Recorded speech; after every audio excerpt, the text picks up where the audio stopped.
बिस्मिल्लाहिर्रहमानिर्रहीम। अस्सलाम वालेकुम डियर स्टूडेंट्स। आज हम नेक्स्ट टॉपिक पढ़ने लगे हैं एब्सोल्यूट पोटेंशियल एनर्जी। तो इस टॉपिक में हमने पोटेंशियल एनर्जी तो पढ़ लिया हुआ है। पोटेंशियल एनर्जी कहते हैं energy possesses by body due to its position. अगर पोजीशन की जगह हम हाइट लगा दें तो हाइट अगर लगा दें तो इसका नाम हो जाता है ग्रेविटेशन पोटेंशियल एनर्जी। ठीक है, तो ग्रेविटेशन पोटेंशियल एनर्जी भी देख लिया था हमने।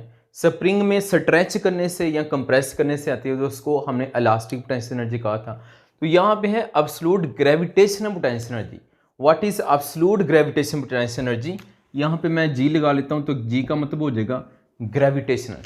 एब्सोल्यूट ग्रेविटेशन पोटेंशियल एनर्जी, या मैं शॉर्टली इसको पढ़ूंगा absolute potential energy. Absolute potential energy को हम समझने लगे हैं, तो एब्सोल्यूट पोटेंशियल एनर्जी क्या होता है इसके लिए मैंने लास्ट टाइम जब टॉपिक पढ़ाया था पोटेंशियल एनर्जी, काइनेटिक एनर्जी और इस पोटेंशियल एनर्जी के टाइप्स, तो हमने देखा था ग्रेविटेशन पोटेंशियल एनर्जी जो होती है इसको हम रेफरेंस पॉइंट से मेजर करते हैं। वहाँ पे मैंने 2 पॉइंट्स बताए थे।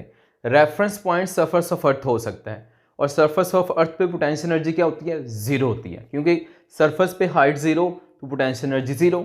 ठीक है, फिर मैंने दूसरा कहा था दूसरा पॉइंट हम इन्फिनिटी पे भी रेफरेंस पॉइंट लेते हैं। तो रेफरेंस पॉइंट इन्फिनिटी पे लेंगे तो इन्फिनिटी पे पोटेंशियल एनर्जी जीरो होगी। तो बच्चों 2 रेफरेंस पॉइंट ले सकते हैं जब पोटेंशियल एनर्जी को मेजर करते हैं। नंबर 1 पॉइंट हम कंसिडर करते हैं एट द सरफेस ऑफ अर्थ, और रेफरेंस पॉइंट पे हमेशा पोटेंशियल एनर्जी जीरो सपोज करते हैं। और अगर सरफेस ऑफ अर्थ है तो अर्थ पे हाइट जीरो, सरफेस पे हाइट जीरो तो पोटेंशियल एनर्जी जीरो, क्योंकि आप जानते हैं पोटेंशियल एनर्जी का फॉर्मूला होता है mgh। तो हाइट यहाँ पे जीरो कर दें तो पोटेंशियल एनर्जी भी जीरो हो जाएगी। ठीक है, दूसरा पॉइंट आज जो हम टॉपिक पढ़ने जा रहे हैं एब्सोल्यूट ग्रेविटेशन पोटेंशियल एनर्जी, इसमें हम रेफरेंस पॉइंट लेंगे इन्फिनिटी पे। इन्फिनिटी उस पॉइंट को कहते हैं जो बहुत अवे हो, एक लिमिट से आगे हो, रेंज से बाहर हो, उसको इन्फिनिटी कहते हैं। तो यहाँ पे इन्फिनिटी का मतलब होगा कि बॉडी ग्रेविटेशन फील्ड से बाहर है, यानी अर्थ से बाहर है, अर्थ की फील्ड से इतना बाहर चला गया कि वहाँ पे अर्थ की फोर्स एक्ट नहीं कर रही, यानी ग्रेविटेशन फोर्स जीरो होगी, या यहाँ वहाँ पे ग्रेविटेशन फील्ड नहीं होगी। तो उस पॉइंट पे हम कह देंगे कि ये इन्फिनिटी है, जिस पॉइंट पे फोर्स नहीं लग रही अर्थ की। तो अब देखें एब्सोल्यूट पोटेंशियल एनर्जी पे हमने ये एक तो बात कह दी कि हमने मेजर करनी है ग्रेविटेशन पोटेंशियल एनर्जी, और इन्फिनिटी पे हमने क्या कह दिया, अब रेफरेंस पॉइंट कंसिडर करेंगे। अब इन्फिनिटी पे रेफरेंस पॉइंट हम कंसिडर करेंगे तो यहाँ पे हम डिफाइन करने के लिए मैंने ना यहाँ पे डायग्राम ड्रा कर दी। तो ये जो सर्कुलर लेफ्ट करें ये अर्थ है, और ये सेंटर ऑफ अर्थ है जिसको हम ओ से रिप्रेजेंट कर लेते हैं। सेंटर ऑफ अर्थ से सरफेस पे आए तो ये इसका रेडियस इतना बनेगा, इसको हम के रेडियस आर कहेंगे। ठीक है, और सेंटर ऑफ अर्थ से आप ऊपर चलते जा रहे हैं, मूव करते जा रहे हैं, तो यहाँ पे पॉइंट 1 आ गया। पॉइंट 1 से फिर पॉइंट 2 पे गए, 3 पे गए, चलते गए अप टू n पे आ गए, nth पॉइंट पे आ गए। nth पॉइंट पे आप ऊपर और चले जाएं तो इन्फिनिटी आ जाएगा। तो देखें बॉडी को बच्चों, हमने बॉडी को अब लेट करना है कि वो पॉइंट 1 से इन्फिनिटी पे जाता है। तो ऑफकोर्स जब बॉडी को पॉइंट 1 से इन्फिनिटी पे लेकर जाना है तो वर्क डन करना पड़ेगा। तो जितना वर्क डन करेंगे बॉडी को पॉइंट 1 से इन्फिनिटी पे ले जाने के लिए, उस वर्क डन का हम नाम रख देंगे एब्सोल्यूट ग्रेविटेशन पोटेंशियल एनर्जी। ठीक है, दोबारा मैं एक दफ़ा रिपीट कर रहा हूँ, क्या कहा? बॉडी को पॉइंट 1 से इन्फिनिटी पे ले जाने के लिए जितना वर्क डन करेंगे उसको क्या कहेंगे? Absolute potential energy. तो यहाँ पे मैंने शॉर्टली पॉइंट्स बनाए हुए हैं, आपकी बुक में ये डेफिनेशन लिखी हुई है। यहाँ पे मैंने क्या पॉइंट बनाया? Work done by gravitation force from that position. That position का मतलब इधर पॉइंट 1 है, पोजीशन 1 पॉइंट 1 है, दैट पोजीशन का मतलब पॉइंट 1 है। From that position to infinity. Infinity वो पॉइंट है जहाँ पे ग्रेविटेशन फोर्स एक्ट नहीं करेगी या ग्रेविटेशन फील्ड जीरो होगी। ठीक है, work done by gravitation force from that position to infinity is called absolute gravitation potential energy. तो बच्चों ये हमने डेफिनेशन कर ली एब्सोल्यूट पोटेंशियल एनर्जी की। ठीक है, अब हम चलते हैं एक्सप्लेनेशन की तरफ, इसको ड्राइव करना है। एब्सोल्यूट पोटेंशियल एनर्जी का फॉर्मूला हम ड्राइव करने जा रहे हैं, और ये वेरी इंपॉर्टेंट लॉन्ग क्वेश्चन है। इस पे मैं 3 स्टार लगा लेता हूँ, और 3 स्टार का मतलब मैंने आपको बताया हुआ है कि वेरी इंपॉर्टेंट लॉन्ग क्वेश्चन को कहते हैं जो पेपर में चांसेस ज़्यादा होते हैं। ठीक है, तो अब आ जाएं, यहाँ पे देखें मैंने डायग्राम को एक्सप्लेन किया हुआ है। डायग्राम में क्या कहा? बॉडी पॉइंट 1 से n पॉइंट तक मूव करेगा। जब पॉइंट 1 से n तक मूव करता है तो इसमें पहले स्टेप 1 से 2 पे आएगा, तो डिस्टेंस कितना बना? Delta R. फिर 2 से 3 पे आएगा, फिर 3 से 4, फिर अप टू चलता जाएगा एंड पे, n पे आ जाएगा, फिर इन्फिनिटी पे आ जाएगा। तो बच्चों यहाँ पे देखें पॉइंट वन से सेंटर ऑफ अर्थ तक का डिस्टेंस r1 कह दिया, और पॉइंट 2 का सेंटर ऑफ अर्थ तक का डिस्टेंस स्मॉल r2 कह दिया। ये जो लाइन बनाई ना, ये सेंटर ऑफ अर्थ का रेफरेंस पॉइंट है, रेफरेंस लाइन है। तो सेंटर ऑफ अर्थ से लेकर पॉइंट 1 का r1 और सेंटर ऑफ अर्थ से लेकर पॉइंट 2 का डिस्टेंस r2 है। अगर इन दोनों को माइनस कर दिया जाए, r1 माइनस r2 कर दिया जाए, तो क्या आ जाएगा, डेल्टा आर आ जाएगा। और ये डेल्टा आर मैंने यहाँ पे लिखा भी हुआ है। डेल्टा आर क्या है, r2 minus r1 is equal to delta R. और ये कैसे आया हमारे पास, total distance r1, total distance r2 है, और इसमें से अगर ये r1 माइनस कर दें तो ये वाला ब्लू कलर वाला डिस्टेंस बाकी रह जाएगा, यानी डेल्टा आर रह जाएगा। तो बच्चों यहाँ पे देखें, जब बॉडी को हम पॉइंट 1 से n पे लेके जाएंगे तो देखें ऊपर की तरफ जा रहा है।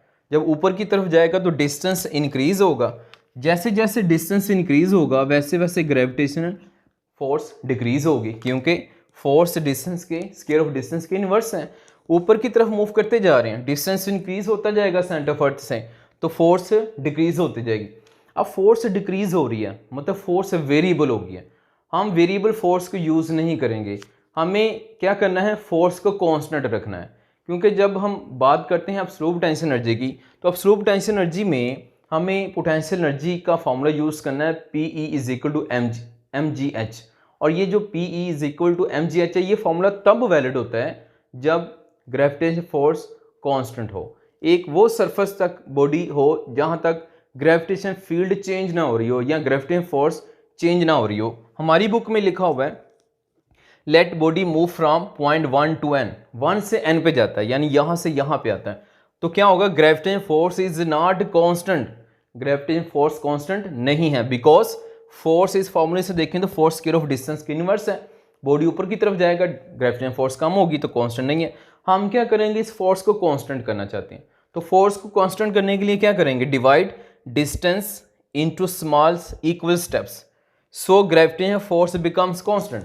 अब देखें ये देखें 1 से लेकर n तक मैंने इसको क्या किया हुआ है, स्मॉल स्टेप्स में कन्वर्ट किया है। तो देखें कैसे, ये पहला स्टेप है 1 से 2, फिर 2 से 3 दूसरा स्टेप है, फिर 3 से 4 तीसरा स्टेप, 4 से 5 अप टू चलता जाएगा। ये क्या है, स्मॉल स्टेप्स बना दिए। स्मॉल स्टेप्स हमने क्यों बनाए, क्योंकि बच्चों यहाँ पे हर स्टेप में डिस्टेंस वेरी स्मॉल है, यानी डेल्टा आर है, delta R very small distance है, तो इसमें फोर्स क्या हो जाएगी, कांस्टेंट हो जाएगी। जब फोर्स कांस्टेंट हो जाएगी तो फिर हम ये फॉर्मूला यूज कर सकते हैं, gravitation force F equal to G m1 m2 over r square, और ये फॉर्मूला यूज करके हम एब्सोल्यूट पोटेंशियल एनर्जी का फॉर्मूला ड्राइव कर सकते हैं। ठीक है, तो एब्सोल्यूट पोटेंशियल एनर्जी का फॉर्मूला ड्राइव करने के लिए यहाँ पे फोर्स को कांस्टेंट होना चाहिए, क्योंकि पोटेंशियल एनर्जी का formula PE is equal to mgh जो होता है, ये एक खास हाइट तक होता है जहाँ पे फोर्स कांस्टेंट होती है। अब देखें बच्चों, इसको हम करते हैं, तो ये जो मैंने पॉइंट्स बनाए ना, ये मैप के पॉइंट्स हैं। आपको पता ना, मैप बनाते हैं तो उसमें पॉइंट्स लिखते हैं, तो ये मैंने उस बुक से देखकर इसके पॉइंट्स बनाए हुए हैं। आप भी बुक से देखकर इसी तरह पॉइंट्स बनाएंगे। अब चूंकि मैंने इधर लिख दिए हुए हैं तो आप भी इसको फॉलो करेंगे। ठीक है, अब इसको ऐसे कर लें तो मैप थ्योरी के, अब इसको पढ़ेंगे तो आपको खुद ब खुद थ्योरी बनती जाएगी, डायग्राम से ये पॉइंट्स बन जाएंगे। ठीक है, अब देखिए यहाँ पे वर्क फ्रॉम 1 to 2। अब पहला जो वर्क डन हम कर रहे हैं वो कहाँ से कर रहे हैं, बॉडी को 1 से 2 पे लेकर जा रहे हैं। जब बॉडी 1 से 2 पे जाता है तो हमने वर्क डन फाइंड करना है। ठीक है, वर्क डन फाइंड करने से पहले हमने क्या लिखा हुआ है, स्मॉल आर, और ये स्मॉल आर इधर मैंने शो नहीं किया, बेसिकली ये मिड पॉइंट का डिस्टेंस है। अगर मैं यहाँ पे देखूँ पॉइंट 1 और 2, पॉइंट 1 और 2 का ये जो डिस्टेंस आ रहा है इसको मिड पॉइंट कहेंगे, और यहाँ से लेकर सेंटर तक का जो डिस्टेंस बनेगा इसको हम नाम दे देंगे ये स्मॉल आर होगा। ठीक है, तो स्मॉल आर 1 और 2 के मिड से लेकर सेंटर ऑफ अर्थ तक का डिस्टेंस है, ये जो मैंने रेड लाइन ड्रा की। अब इसको कैसे फाइंड करेंगे, इनका एवरेज ले लें, r1 plus r2 divided by 2 कर लें तो ये मिड पॉइंट आ जाएगा। अगर मैथ में भी आप देखें तो आप क्या कहते हैं, 2 और 4 का मिड निकालना है, तो कैसे निकालते हैं, इनको ऐड करें और 2 पे डिवाइड कर दें, और आपको पहले ही पता है कि 2 और 4 का मिड 3 होता है। आप इसको एवरेज लें तो एवरेज लेने से भी 3 आएगा, ये 6/2 आ जाएगा, डिवाइड करेंगे तो 3 आ गया, तो वो आ गया मिड पॉइंट 2 और 3 का। इसका मतलब है मिड पॉइंट मैथ में अगर निकालना हो तो एवरेज लेते हैं, एवरेज लेने से हमारे पास मिड पॉइंट आ जाता है। तो इधर भी हमने एवरेज लेना है, किसका, 1 पॉइंट और 2 का एवरेज लेंगे तो मिड पॉइंट आ जाएगा, और वो मिड पॉइंट क्या होगा, 1 2 के मिड से लेकर सेंटर तक का डिस्टेंस होगा। अब यहाँ पे मिड पॉइंट लिया, R1 plus R2 divided by 2 करेंगे तो मिड पॉइंट आ जाएगा, ठीक है। इसका हमने नाम रख दिया, ये इक्वेशन 1 है। अब यहाँ पे लिख दिया डेल्टा आर। डेल्टा आर आपको पता है R2 माइनस R1 है, ये अभी आपको बता के आ रहा हूँ। टोटल में से ये R1 निकाल दें तो डेल्टा आर आ जाएगा। अब देखें यहाँ से R2 की वैल्यू निकालना चाहते हैं, ये R2 हम निकालना चाहते हैं तो क्या होगा, R1 माइनस है, इक्वेशन की दूसरी साइड पे जाएगा तो R1 पॉजिटिव हो जाएगा और यहाँ पे R2 की वैल्यू आ गई, तो R2 की वैल्यू क्या आ गई, डेल्टा R प्लस R1। अब यहाँ पे हम ऐसा करते हैं, यहाँ पे क्या किया, पुट R2 इन इक्वेशन 1। ये जो इक्वेशन 1 है, इस इक्वेशन 1 में हमने R2 की वैल्यू लगानी है, यानी यूँ लेट कर लें कि R2 की वैल्यू हमने यहाँ पे पुट कर दी। R2 की जगह पे क्या आ जाएगा, ये वाली वैल्यू आ जाएगी।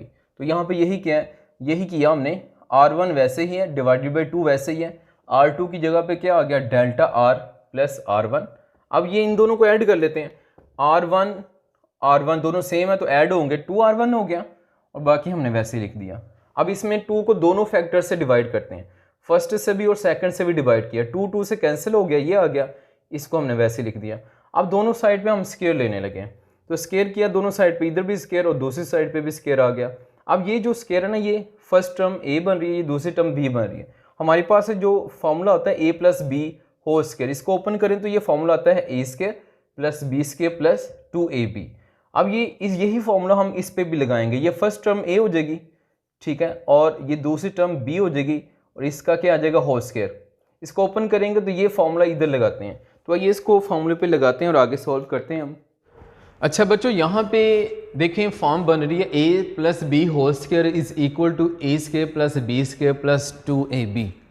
अब इसमें हमने फॉर्मूला ओपन करना है, तो हमारे पास ये फॉर्म बन रही थी last time, r is equal to R1 plus r delta R by 2। अब इसकी दोनों साइड पे हमने स्क्वायर लेना है, तो दोनों साइड पे हम स्क्वायर लेते हैं। तो यहाँ पे स्क्वायर लिया राइट एंड लेफ्ट साइड पे स्क्वायर लिया, तो इधर तो स्क्वायर वैसे ही आ गया, इधर स्क्वायर ओपन करेंगे तो ये फर्स्ट टर्म a होगी, सेकंड b होगी, तो स्क्वायर ओपन करते हैं, जो a square plus b square plus 2ab, ठीक है, इसको ओपन कर दिया, स्क्वायर को ओपन कर दिया। तो अब ऐसा करते हैं, ये इसको वैसे ही लिखा, R1 स्क्वायर वैसे लिखा, ये स्क्वायर को ओपन करते हैं तो डेल्टा R स्क्वायर और 2 का स्क्वायर 4 आ जाएगा और यहाँ पे 2 से कैंसिल हो जाएगा, तो ये R1 डेल्टा R आ जाएगी, ठीक है ना। ये हमने फॉर्मूला ओपन किया हुआ है, ये 2 plus 2 into a 2ab, a क्या है R1, b क्या है डेल्टा R बाई 2 और यहाँ पे 2 से कैंसिल हो जाएगा, तो ये आ गया। अब यहाँ पे बच्चों देखें ज़रा गौर से, डेल्टा R पहले ही बहुत स्मॉल डिस्टेंस है, कितना स्मॉल डिस्टेंस है, यहाँ पे अगर देखें तो डायग्राम को मैं ड्रा करता हूँ, ये अर्थ है और ये जो लाइन मैंने ड्रा की हुई है ये रेफरेंस लाइन है और यहाँ पे आएंगे सरफेस तक तो ये रेडियस ऑफ अर्थ होगा, सेंटर ऑफ अर्थ, सेंटर के अंदर से सेंटर से लेकर सरफेस तक आएंगे तो ये रेडियस ऑफ अर्थ होगा, जिसको हम क्या कहेंगे, कैपिटल R होगा, यहाँ तक ये रेडियस ऑफ अर्थ है। फर्दर ऊपर चलते जाएं, ये सरफेस पे जहाँ पे आप खड़े हैं ग्राउंड पे हैं, अब सरफेस से ऊपर जाएं तो ये छत पे आ गए, फिर और ऊपर जाएं तो आप ये हाईएस्ट पॉइंट पे आ गए और फिर ऊपर गए तो ये मीनार पाकिस्तान आ गया, फिर और ऊपर जाएं तो ये बुर्ज खलीफा आ गया। बुर्ज खलीफा आपको पता है सबसे बड़ी इमारत है। उससे ऊपर जाएं तो ये K2 आ गया, K2 पहाड़ी के भी ऊपर चले जाएं, K2 पाकिस्तान में है। फिर इससे भी ऊपर चले जाएं तो माउंट एवरेस्ट आ जाती है। माउंट एवरेस्ट सबसे हाईएस्ट पॉइंट है अर्थ पे, ठीक है। तो माउंट एवरेस्ट से भी ऊपर चले जाएं तो आप स्पेस में इस जगह पे चल जाएंगे जहाँ पे ग्रेविटेशन फोर्स ज़ीरो हो जाएगी। मतलब ये वो पॉइंट आ गया जहाँ पे ग्रेविटेशन फोर्स ज़ीरो हो गई है, मतलब अर्थ से बाहर चला गया जहाँ पे ग्रेविटेशन फील्ड ज़ीरो आ रही है। अब यहाँ पे देखिए बच्चों, यहाँ पे तो ग्रेविटेशन फील्ड ज़ीरो आ रही है, तो इस पॉइंट को हम नाम रख लेते हैं n, और इससे पीछे वाले पॉइंट का नाम क्या रखा था, n-1 रखा था, ठीक है। और यहाँ पे ये ऊपर चल रहे हैं तो लेट करें ये पॉइंट 1 है, सरफेस से पॉइंट 1 है और इस बॉडी को पॉइंट 1 से हमने मूव करके ऊपर की तरफ लेकर गए और फर्स्ट कहाँ पे ले गए, पॉइंट 2 पे ले गए, ठीक है, फिर पॉइंट 3 पे ले गए, फिर पॉइंट 4 और इसी तरह चलते जाएंगे। अब यहाँ पे देखें, ये जो मैं बता रहा था कि डेल्टा आर डिस्टेंस कौन सा है, पहले तो हम देख लेते हैं कि ये पॉइंट 1 का सेंटर तक का डिस्टेंस को हमने नाम रखा था स्मॉल r1, ठीक है, ये हो गया स्मॉल r1। और फिर जो सेकंड पॉइंट था, सेकंड पॉइंट का सेंटर तक का डिस्टेंस हमने नाम रखा था स्मॉल r2, ठीक है। और फिर r1 और r2 के दरमियान ये डिस्टेंस का नाम रखा था डेल्टा r। अब देखें बच्चों, ये जो डेल्टा r है ये डेल्टा आर पहले ही बहुत स्मॉल डिस्टेंस है, इतना स्मॉल डिस्टेंस है कि इसमें हम कहेंगे कि ग्रेविटेशन फोर्स क्या है, कांस्टेंट है। और वैसे भी हमने वर्क डन में जो फॉर्मूला आता है FW equal to FD cos theta, और ये F जो हमने लगानी कांस्टेंट लगानी है, तो इस स्मॉल पोर्शन में डेल्टा आर स्मॉल है। और यहाँ पे अगर कैलकुलेशन में देखें तो यहाँ पे डेल्टा आर का स्केयर है, और हमें पता है स्मॉल वैल्यू का स्केल लें तो और स्मॉल हो जाता है, यानी 0.1 का स्केल लें तो 0.001 आ जाएगा। ऊपर से ये 4 से डिवाइड हो रहा है, डिवाइड करने से फर्दर स्मॉल हो जाएगा, तो ये इतना स्मॉल हो जाएगा कि हम इसको इग्नोर कर देंगे, बीच में से निकाल देंगे, अप्रोक्सीमेटली 0 है, इतना स्मॉल हो जाएगा। इस फैक्टर को तो बीच में से निकाल दिया जिसको मैंने हाईलाइट किया, बाकी जो रह जाएंगे उनको मैंने वैसे लिख दिया, R1 square R1 delta R वैसे लिख हमने डेल्टा आर की वैल्यू हमने लिखी हुई है, क्या थी डेल्टा आर की वैल्यू R2 माइनस R1, ये यहाँ पे हमने पुट कर दी। अब यहाँ पे R1 को मल्टीप्लाई करें, R1 को R2 से मल्टीप्लाई किया, फिर R1 से मल्टीप्लाई किया, R1 इंटू R1 स्केयर हो जाएगा, ठीक है, R1 स्केयर हो गया, ये माइनस है और ये पॉजिटिव है, ये R1 सेम है, ये तो हो जाएगा यहाँ पे कैंसिल। अब कैंसिल होने के बाद बाकी जो हमारे पास फैक्टर आ गया वो है R1 इंटू R2, ये हमारे पास R स्केयर की वैल्यू आ गई। तो बच्चों हमने R स्केयर फाइंड करना था, क्योंकि R स्केयर यहाँ पे फोर्स के फॉर्मूले में हमने पुट करना है, और फोर्स के फॉर्मूला कहाँ पे लगाएंगे, फिर वर्क डन में लगाएंगे, तो फिर वर्क डन ही हमने फाइंड करना है, क्योंकि हमने कहा था एब्सोल्यूट पोटेंशियल एनर्जी वो वर्क है जो बॉडी को दैट पॉइंट से इन्फिनिटी पे ले जाए, उस वर्क डन का नाम एब्सोल्यूट पोटेंशियल एनर्जी है। तो हमने वर्क डन ही फाइंड करना है, वर्क डन के फॉर्मूले में फोर्स आती है, तो हमने फोर्स फाइंड करनी है, फोर्स के फॉर्मूले में R स्केयर आ रहा है, तो R स्केयर हमने ये फाइंड कर लिया। अब R स्केयर फाइंड कर लिया तो R स्केयर की वैल्यू यहाँ पे पुट कर देते हैं, तो ये R स्केयर की वैल्यू को हम यहाँ पे पुट करेंगे, तो यहाँ पे पुट करते हैं तो हमारे पास ये पुट कर दिया, R स्केयर की जगह हमने पुट किया R1 इंटू R2 लगा दिया। अब आगे चलते हैं, एंगल हमने देखना है कि एंगल क्या बनेगा। तो आप जरा देखिएगा बच्चों, यहाँ पे हम डायग्राम में देखा बॉडी को अपवर्ड लेकर जा रहे हैं, तो बॉडी अपवर्ड लेकर जा रहे हैं तो डिस्प्लेसमेंट अपवर्ड हुआ, ग्रेविटेशन फोर्स किस तरफ है, डाउनवर्ड है, तो ग्रेविटेशन फोर्स डाउनवर्ड होती है हमेशा, और यहाँ पे डिस्प्लेसमेंट अपवर्ड है, बॉडी अपवर्ड मूव कर रहा है, तो दोनों के दरमियान जो एंगल बनेगा ऑपोजिट डायरेक्शन है तो 180 बनेगा। यहाँ पे एंगल हमारे पास 180 आ गया। अब फर्स्ट स्टेप की जो हम बात करने लगे हैं, फर्स्ट स्टेप 1 से 2 है, यानी यहाँ पे बॉडी अभी 1 से 2 पे लेकर जा रहे हैं।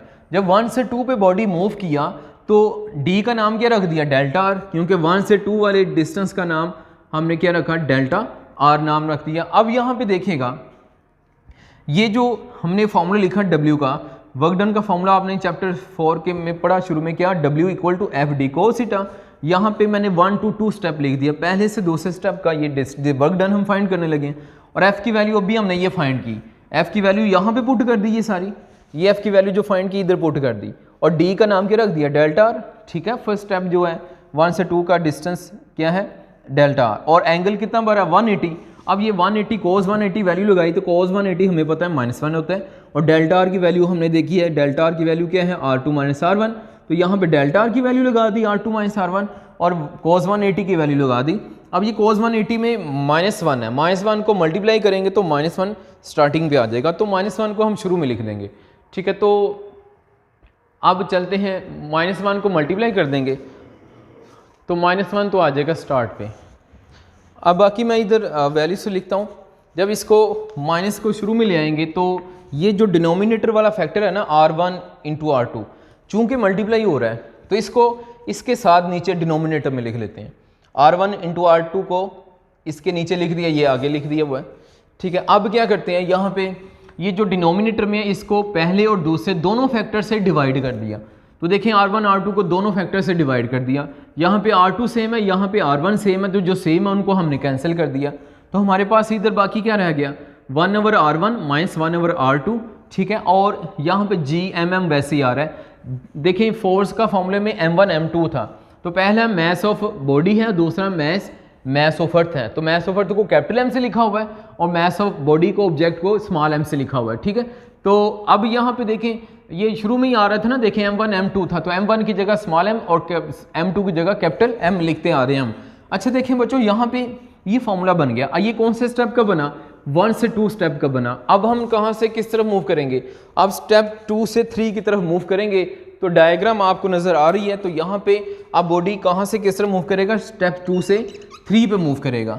तो स्टेप 2 से 3 मूव करे तो अब जो हमारे पास वर्क डन होगा इसको लिखेंगे वर्क डन 2 से 3 एंड इधर क्या लिख दिया, ये वाला फॉर्मूला तो वैसे लिख दिया, -GMM वैसे लिख दिया।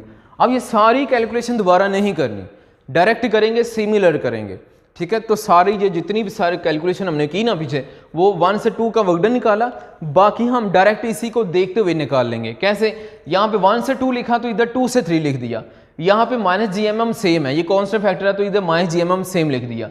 और यहाँ पे क्या आ रहा था 1 से 2 तो R1 और उधर R2 आ रहा है। क्या इधर आपने टेक्निक क्या लगानी है, यहाँ पे क्या लिखा हुआ है, वर्कडन 1 से 2 है तो इधर भी क्या आ रहा है, R1 से R2 आ रहा है।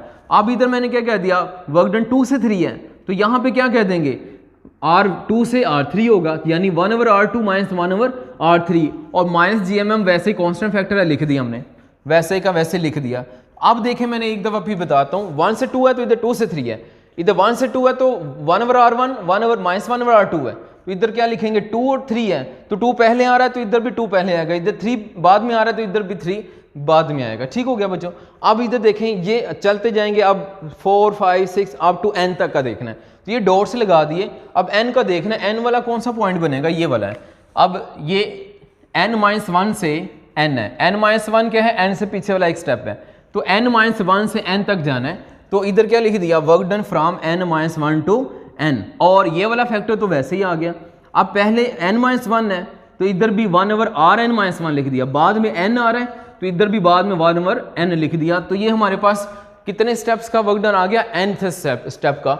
ये फर्स्ट स्टेप का है 1 से 2, ये दूसरे स्टेप का 2 से 3, फिर 4 5 6 सारे स्टेप का एंड पे हमने कौन सा लिख लिया, लास्ट स्टेप का लिख दिया। लास्ट स्टेप क्या क्या है, n-1 टू n आ गया और ये आ गया। अब इन क्या करना क्या है, हम कर क्या रहे हैं, हम वर्क डन फाइंड कर रहे हैं, और इसी वर्क डन का नाम हमने क्या रखना है, एब्सोल्यूट पोटेंशियल एनर्जी। और वर्क डन अब हम इनको ऐड कर लेते हैं, फर्स्ट स्टेप का, दूसरे स्टेप का और सब अप टू nth स्टेप का वर्क डन ऐड करेंगे तो टोटल वर्क डन आ जाएगा।